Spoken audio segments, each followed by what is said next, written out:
Hey, everyone. Thank you so much for being on this high-level M10 call. Looking forward to ideating today around investing in single-family and multifamily. I have two of my closest friends with me in the room. We're coming from Omaha, Nebraska, and we are in our 300-square-foot studio where I host the Team Building podcast that gets around 180,000 downloads a year that focuses on building and scaling dominant real estate teams. We've made that more of a hybrid podcast now, talking about ancillary businesses, including and not limited to mortgage, title, insurance, and investing. And so when I was invited to be on the high level today, I asked Emily if it'd be all right if I brought in my partners and if we talked about how we've been able to build a $30 million plus portfolio between the two of these gentlemen, totaling almost 325, 350 doors in the Omaha area. Wouldn't it be more like 50 million, Jeff? Well, I don't know. You'd have to tell us more about your value. Well, mine's over 25, so I hope it's 50. Did you self-appraise these, Terry? I mean, I just looked at him and made it up. It was a drive-by. Exactly. We'll get into valuations here in a little bit. Before doing so, for anyone that doesn't know me, I'm Jeff Cohn, and I'm the founder of Elite Real Estate Systems, which is a coaching company. I'm also, of course, part of M10. And I also own a real estate brokerage in Nebraska called KW Elite. We're a Keller Williams franchise. I've got about 120 agents inside that brokerage. But our big focus right now is ancillary businesses. And that's not going to be the focus today, but for anyone in the M10 group that would want to ideate more in the future around that, I'm more than happy to discuss. I believe that commissions will continue to be suppressed in the residential real estate space.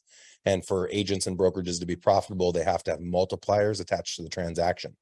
And that mentality or that pattern is applicable to any of our businesses, finding ways to drive more profit. And so in the real estate space, the obvious ones are mortgage, title, and insurance, because all of those things run parallel. And so in the beginning, we just had vendor partnerships and then strategic partnerships with those businesses. And within the last 5 years, we've decided we'd launch and incubate those business entities in Nebraska with the intention of creating joint ventures with large brokerages and tech companies across the country. So we didn't do a JV. We launched a business from Omaha that can now do JVs with other business entities. But for the sake of time today, we wanted to spend about 30 to 45 minutes on topic and then give the group around 15 to 20 minutes of Q&A at the end. This is also recorded and it may be shared on my Team Building podcast. And I know, Emily, you and I talked about possibly sharing it out to the M1 group because it's going to be so content rich around investing. So let's dive right into the topic. Clint, why don't we start off by you introducing yourself and then Terry, you introducing yourself. All right. Hello, everybody. My name is Clint Bartlett.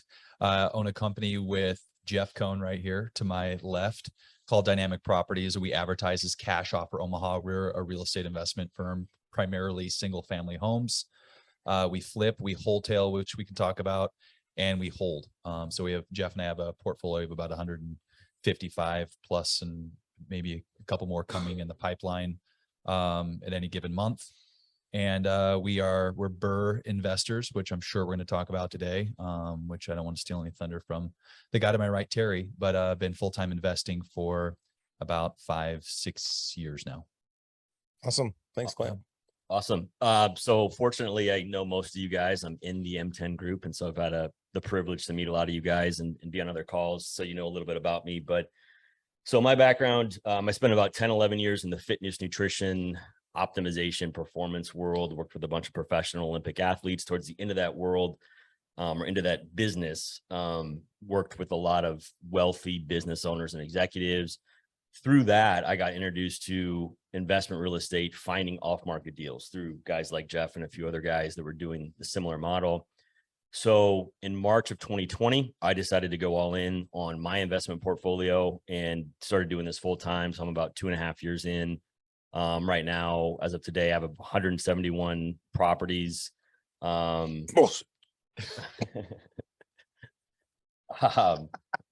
I threw you off. How long have you like, excuse me? He does. I'm just kidding. There's friendly competition between us. It took Clint and I, how long? 5 years to get to our 155 plus doors. And Terry's done it in 2.5. Very impressive. Yeah, I'm month 29. I actually begged them to partner with them like 2.5 years ago, and they said no. And so I said, well, screw you guys. I'm doing it on my own. But anyway, so yeah, Burr investing. I don't do quite as much. I've only probably done 5 or 6 flips ever. I don't do flips and wholesales the way these guys do. the way that I created income to feed my machine or feed my team was primarily through construction. So I started my own construction company kind of in-house, and I do construction for about 4 other investors, including myself. And that was a way for me to scale the ability to do construction quickly and also create another stream of income that could feed my team and feed my marketing. Awesome. So let's start off with that, Terry, if you want to speak to it. What is your overall strategy? And one of the things I found pretty fascinating is Clint and I traveled the country, and Clint joined several different mastermind groups specific to investing. There's a lot of people out there that do wholesaling, and that's their primary focus, to generate revenue off wholesales or wholetails or flips. Clint and I got into it because we wanted to build legacy wealth. So we wanted to have something that would grow over time. Somebody else would cover the payments. And then of course, with inflation, the value of that portfolio would grow. We didn't get into it to make the cash flow off of a wholesale or hotel or a flip. And I think you're similar. Yep, absolutely. So I guess one advantage that I probably have is like I don't have kids. I don't have a family. I don't have a huge monthly income need for my lifestyle. So I've been able to live, as a relative, percentage of my income, I can live way below my means. And you lived with your mom and dad for a while too, right? Yeah. Okay. In the basement. Tell us about that. Well, I also just got a car last week. So yeah, And furniture. I don't need rides anymore from you guys, so it should be good. Man, this is a tough audience, guys. Yes, So anyway, how long did it take you guys again to get to 155? I can't remember. 5 years. Okay, 5 years. Okay, cool. We planned it that way. Okay, cool. So, so the whole thing is I did a couple flips, made some money, and I was like, this is horrible. It's a lot of work. You have attention to detail. The quality of finish has to be much higher. You might make good money, you pay your taxes, and you're unemployed. Like you literally start over. And so I just was like, I did that model for a little while. I hated it. And I'm like, all right, I have to figure out another way to generate revenue, to feed my team, feed my marketing, and to keep this thing going. And so I was really good at the attention to detail of construction and repeating the same process over and over with respect to rental grade finishes. And so I went to a couple other people, and we've done a few projects for you guys, but mainly there's a couple other investors that we've done work for. And that's what created the revenue to feed my team. And ever since then, I've just kept everything. I don't sell anything. So what's the overall goal? Which was my specific question when we started off. Yeah, the overall goal, like you said, is, legacy wealth. Passive income. So, for me, my goal is to get to 250 by the end of next year. 250 units. 250 units. And then will you stop at that point, pay them down, and just live off the 250? I don't know. Okay. Yeah. Good answer. And a lot of times, like as part of M10, all of us are business owners, and we are all in some type of an active role, and we are all in some type of a passive role. Active roles are the roles that we do to get paid. Passive roles are the investments we own that make us money and hopefully grow without us being necessary any longer. And the difference between everyone on the call and me, and everyone at this table and me, is the time and energy I personally spend in my active role versus my passive roles. And so if somebody wants to create more wealth, they need to focus more time in active roles that create passive roles. And so all I've ever thought about is firing myself, replacing myself so I can move on to a higher income producing role. And it's all about making more money in less time with less energy, which is the same thing you should be focused on with the clients you serve, is helping them make more, save more money in less time with less energy. And that's what a team is. The word team to me is indicative of the word leverage. And so if we're not intentional about creating leverage in our business, which saves us time, which then that time is replaced with higher income producing activities, then I don't know what we're doing. And so I think a lot of people get stuck in this cycle, and it happens in the investment world, it happens in the banking world, the accounting world, where you're just doing this active role day in and day out, and you're wondering why nothing's changing. Well, nothing changed because you didn't change. So you have to create change, but you got to know what your exit is first. So Clint, why don't you speak to that same question? What is your exit goal? Exit goal is 100 million in under management, portfolio management that you and I would own, and pay them off. So we refi once at the beginning of the journey. After we make our initial purchase, we refi, get a tenant in, and never refi again, unless there's some magical So why don't you speak offer that sits in our lap. Why don't you speak to Burr really quick? Because I don't think everyone in the group has heard of it, and it's specific to your point of refi. Why don't you talk about that strategy? So we initially buy everything on a line of credit, and I think you do something similar in the initial purchase as the cash offer investor. And then shortly thereafter, if we decide we're going to keep it, we start fixing up the house, get a tenant in, and move it to a different LLC. And move it to a different LLC, but more importantly, move the financials. So we'll refinance that property, reposition the debt, And in that refinance process, if you bought the house right, meaning if you bought it for low enough under market value, during the refinance, you'll recoup your initial down payment and all of your rehab dollars and have a cash flowing asset at the end of the road that will, you'll essentially have no money in. That is the BRRRR game. So BRRRR is buy, rehab, rent, refinance, repeat. That's an acronym, BRRRR, that is very widely used in the investor space. So I Is want to that do your opinion of what, Yeah. what we're real talking quick. Let me do the cliff notes on what Clint just said, because it came at everyone really fast. And this is a huge takeaway. So I'll tease Pat Hyben whenever he would say something on his podcast, he'd go back in and he'd say, now that's a pearl. So this is a pearl.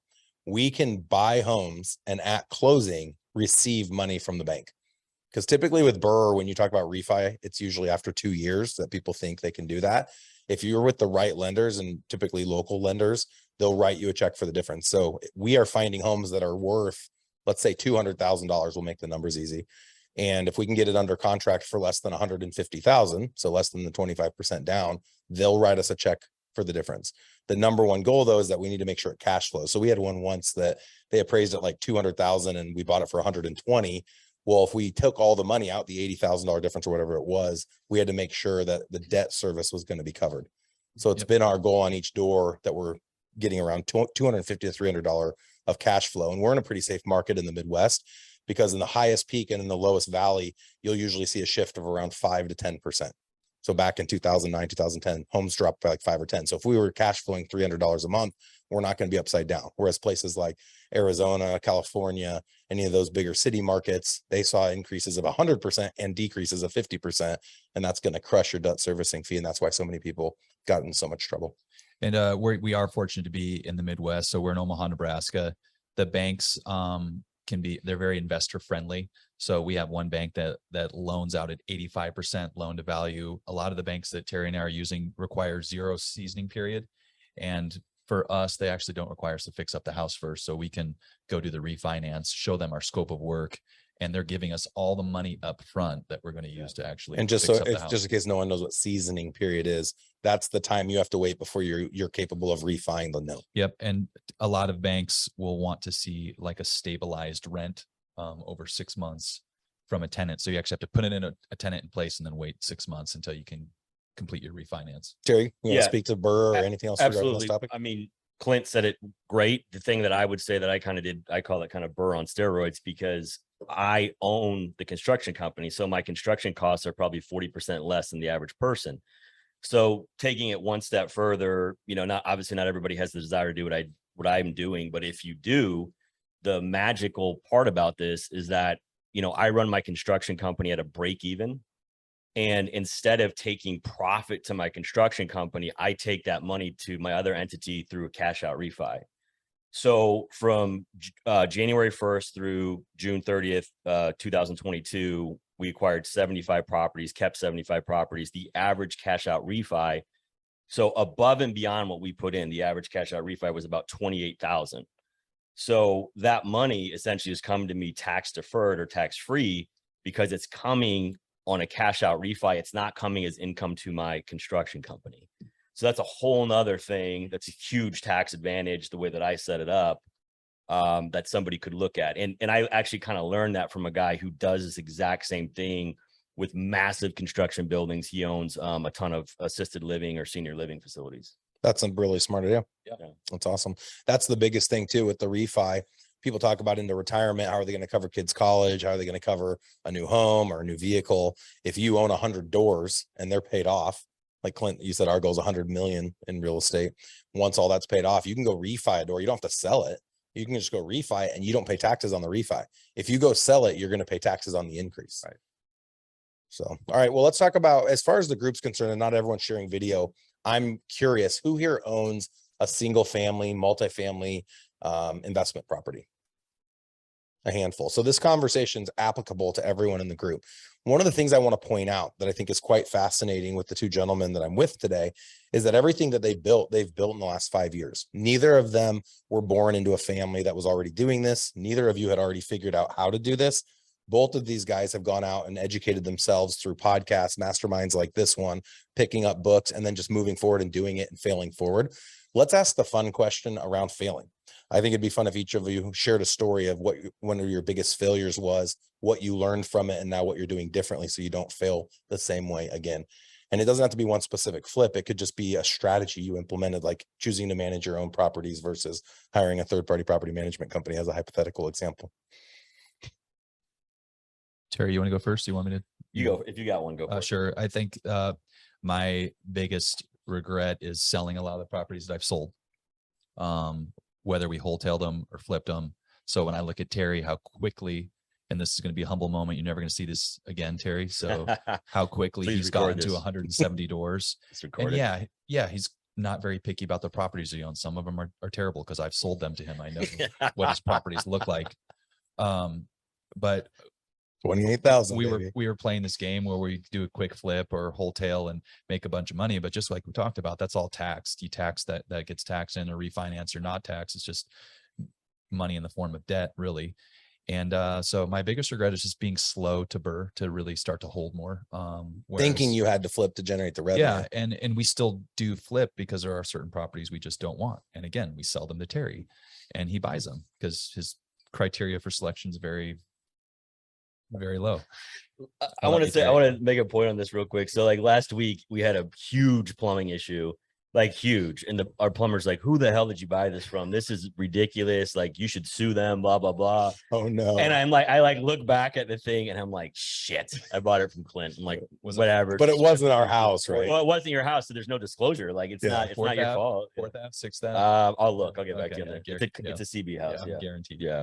It was horrible. It was a big plumbing bill, but we still cashed out. It's all good. I guess wrapping that up, just being slow to action on what you know you need to do. And that's investing as a whole. I think there was a lot of baby steps that we took that we could have just moved forward a lot quicker because we'd already seen people do well in certain areas. I think that's a great answer. And like, as we're with a group of multimillionaires, all of us have that as one of our failures, not doing what we knew we should have done sooner, faster, better. Yep.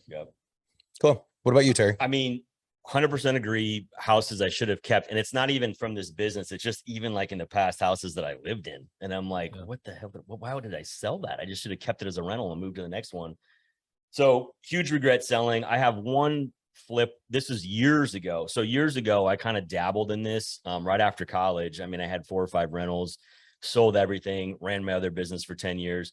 But during that time, I went through a nightmare flip situation where I bought a condo that had an extremely high association fee and like everything that went wrong could have gone wrong.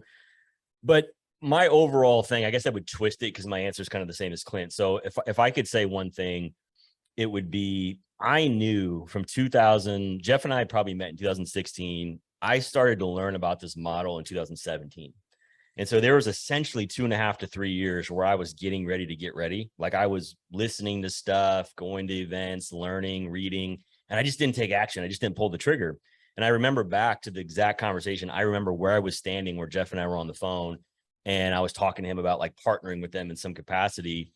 And, you know, at that point, fortunately, they said no, they didn't want to partner. So it forced me to kind of do my own thing. But I also went through other stuff in 2019 that like forced me to take massive action. The point being, I wish I would have taken action sooner. All of you know what to do. You just have to do it. Mm-hmm. Good answer. You know, another unique perspective Terry had that he hasn't spoken to yet, but I want to bring it up because it helped Clint and I have more courage as well, is watching other investors that were part of our world buying 10 or 15 doors a month. And Terry and I did that through a company I owned that was a call center in the Philippines called 1,000 Calls a Day. And it was funny because Clint and I are in the process back in 16, start buying all these single family, and we're using all of our own marketing channels. And we'll talk about marketing today to generate doors. But there was an investor, Brett Tanner, a good friend of ours out of Scottsdale, Arizona, and he had 10 full-time virtual callers that he's spending $2,000 a month for individually each person. And they're just making calls. And he knew exactly his numbers. If he had one caller, he'd average 1 acquisition a month. So Terry's watching that, Clint's watching that, I'm watching that, going, you can spend $2,000 to get 1 acquisition that on average is making Terry on his refi $28,000, or for Clint and I around $22,000. That just then becomes a numbers game, and it gives you a lot more confidence in building a business because you can scale and you have clarity. You know that every dollar is going to be $10. Why wouldn't you do it? Which leads me to the who. So everyone watching this right now would love to have a Clint or a Terry in their city, right?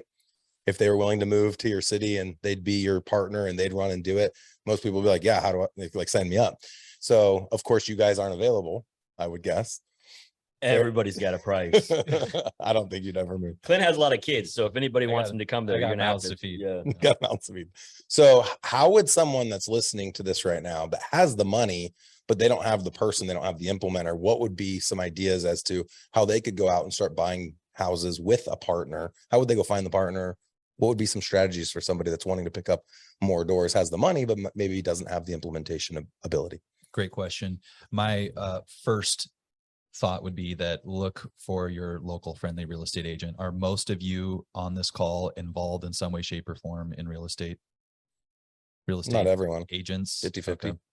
Well, our first hire in our company was as an acquisition manager to help us run leads, run appointments, nurture the sellers, was a very important hire for us. But we've always been affixed to a real estate team.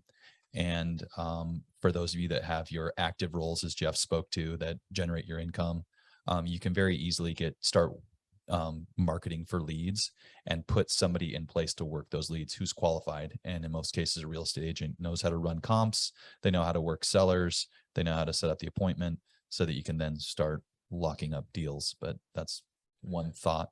100% agree. And I think one of the biggest, I don't know, limiting beliefs that I had was that I have to do this, right? And through, being around these guys, I saw, no, that you can build a team. And so I think the most important thing that I did to scale was that I built the team.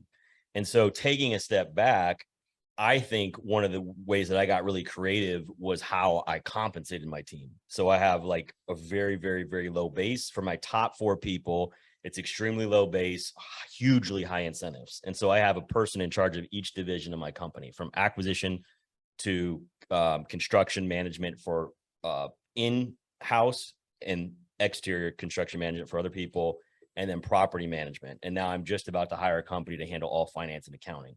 So I'll have basically 5 people that report to me. But the point is you have to build a team to scale. I think the first person you have to hire is somebody that creates leads. If you don't have those systems in place, then you need to create bring on a rainmaker or somebody that's in sales and marketing. That's the number one first thing you should do, whether that's an agent or whether that's virtual assistants finding your deals. But I think that's the first thing, is you've got to get deals coming in. If you get deals coming in, then you can hire people to do the rest. And you have to be intentional about the deal flow. And I know for a while, I think Clint, one of our mistakes was the team Clint's referencing was my residential real estate team. We grew from like 70 to 700 sides in 6 years at Berkshire. We were the number 1 team in the world at Berkshire. And we created an iBuyer program where when we went on a listing presentation, our agents would come up with a market analysis based on other sales the last 6 months. And we could get really good at making an offer that was an investor price, which would be 25 to 35% below the market value, and then let the seller know how much the actual price would be. Well, what we've come to determine, and I'd love your opinion on this too, Terry, because I know Clint's opinion, the typical traditional seller that asks a realtor to come in and do a market analysis is not the typical seller that wants to sell the house at an investor price of 25 to 35% below market.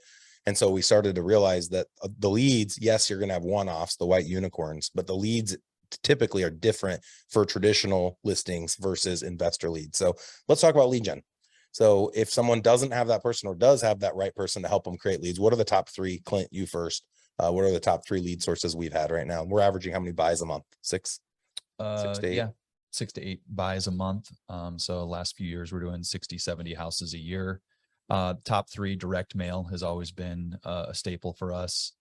PPC is probably my most recent favorite. So when I talk about PPC, pay-per-click, which is also very easy to get off the ground. So for those of you, again, that have active roles that don't want to be a full-time investor, you can start in PPC today. It's literally that easy. Is there a site we could show them that we're directing people to? Yeah, Cash Offer Omaha. Kat, will you throw that in the chat if you don't mind? cashofferomaha.com, and please go directly to it. Don't search it and then click it, because it'll cost us it's like $50 for that click Per click. Just go straight to the site. Unless you haven't liked Clint in this interview, then just click it as much as I'm possible. going to go click it 20 So times it's just it's a Carrot site. Carrot is, and then we actually have a manager that actually manages that site for us. So I know nothing about PPC or pay-per-click, Google AdWords. We pay a company to manage it for us, and we have about a $5,000 budget. So that's my recent favorite.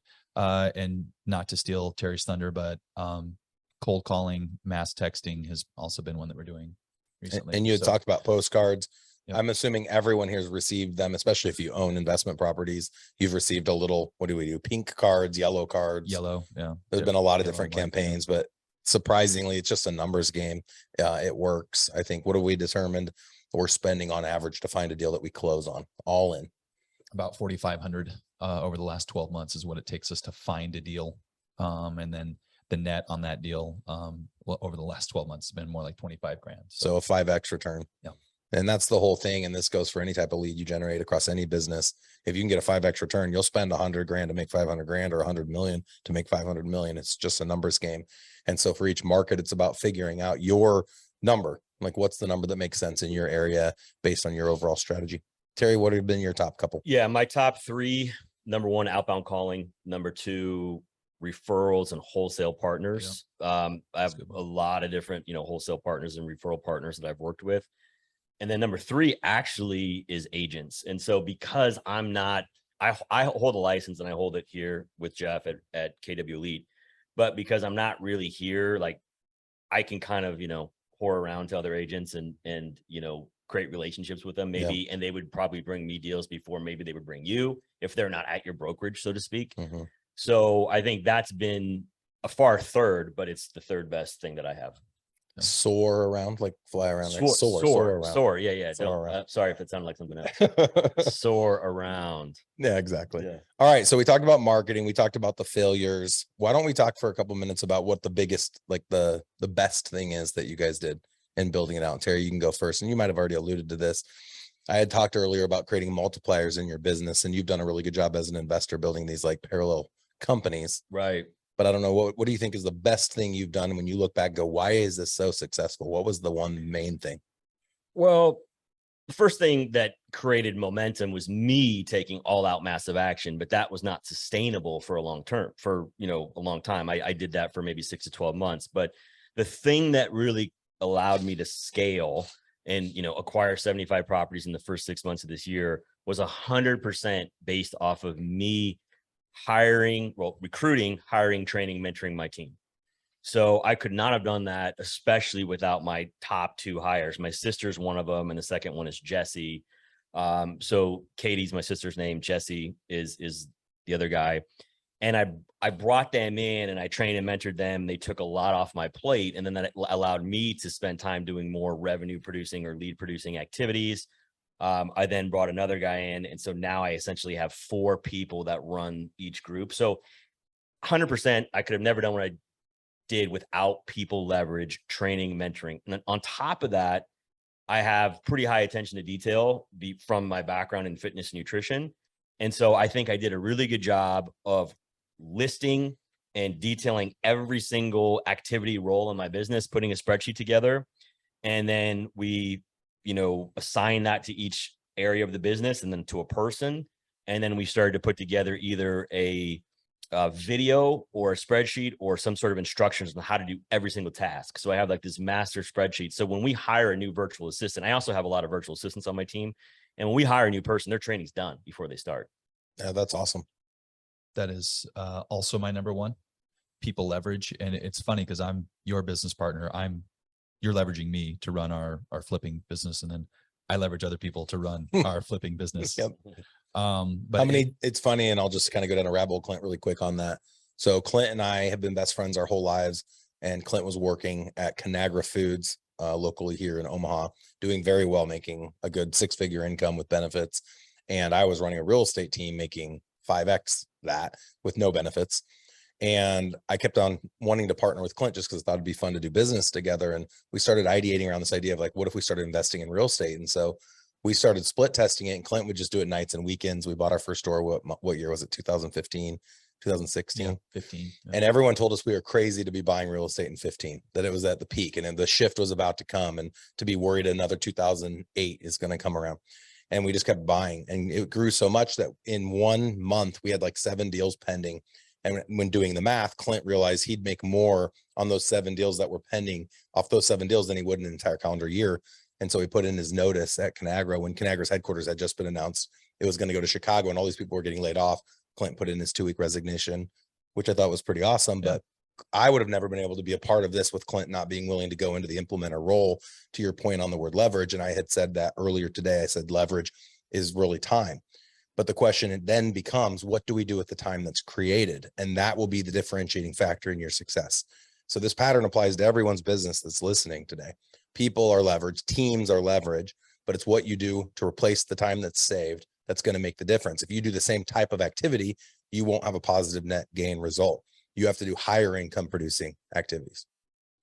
Very true. But people leverage with the acquisition manager role and the project manager role are probably my two that allow me to live my life in a way that I don't feel like I'm going crazy trying to run the business. And it gives me time. I'm very involved, and Terry mocks because we have a big family, so blended family of 7 kids, but I'm very involved in the morning routine, the afternoon routine, practices, and all that other stuff that it's a season of life that requires a lot of me from a family obligation.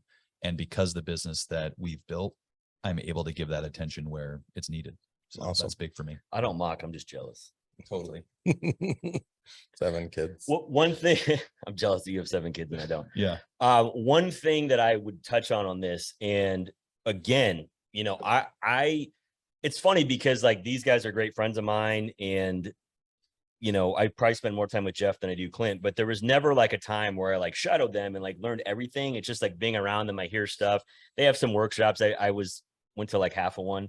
And it was really good. I just had to leave for something else. But the point is, I heard Clint on a podcast with Owen Dashner, and those are 2 guys that I know and that I look up to and admire. And I look at them as like guys I've learned a ton from. And it was really funny because they asked me, or they asked each other, what is like one of the highest revenue generating things that you do in your business? And I think it was going on acquisition appointments. They both talked about. And at that point, I realized, wow, that was maybe the best thing that I did, is I actually outsourced that, because I was so scared to outsource going to acquisition appointments because I thought nobody can do it like I can. There's no way I can trust somebody to do that.